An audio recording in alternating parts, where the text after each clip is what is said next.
Hi everyone, Garrett Verbakel here from Century 21 Heritage House. So today, expired listings, when a listing on the MLS has exceeded the agreed sale period. Scary for those of you looking to sell, no doubt, because no one wants to see a listing expire. It doesn't bode well for the realtor with our name on a sign out front or the person looking to sell, but it can certainly be avoided. Now, why would a property expire? A number of reasons actually, and certainly not limited to these. One, it may not have been listed long enough. You may have a niche property or in a niche area. It just needed to stay listed for a little longer. Two, it was listed for too much money. You'll find a buyer for any property at any price, but how long are you willing to wait? If a property is vastly overpriced, it may take a great deal of time to find the buyer willing to pay that much. Can you afford to wait that long? Likely there's a reason you're looking to list right now. You're on a time constraint. Three, the seller and realtor never worked as a team. This is the base reason that properties for sale typically expire. Reasons 1 and 2 are a direct result of 3. As I've mentioned in other videos, a certain degree of trust is involved when listing a property. A seller must trust that a realtor can get the job done and knows the best way to do that.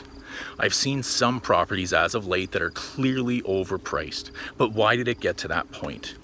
The realtor would have provided a CMA to demonstrate an ideal price to list the home at, based on previous successful sales and other unsuccessful listings. And more than likely, the seller had a sale price in mind that didn't agree with the evidence. This is a common issue and likely the reason many properties listings expire. The property was priced incorrectly. A realtor wants to sell your home, that's our job. We also get paid as a percentage of the sale, so we are interested in seeing a higher sale price. But if a property doesn't warrant it, then we can't recommend it.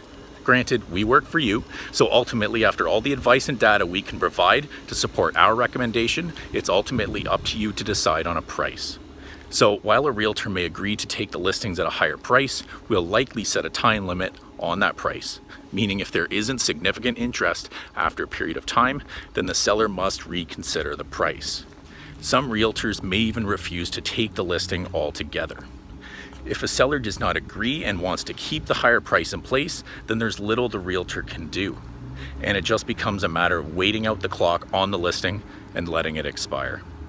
This is why selecting a realtor you trust and can work well with is imperative. We may have to tell you things that you don't want to hear. Using today's topic as an example, that your home is not worth as much money as you think it is. It's not an attack or a slight against you. We just want to see your home sold for the most amount of money. Sometimes the most amount of money you want does not coincide with the most amount of money people are going to pay. So, final point, we want to see you succeed. Work with us to make that happen.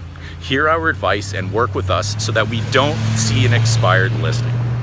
Hopefully I've shed some insightful light on the topic for you. If there are any terms or topics you'd like me to cover, please leave a comment down below. Don't forget to like, subscribe, and share this video. I'm Garrett Verbakel with Century 21 Heritage House, and I'll see you next week.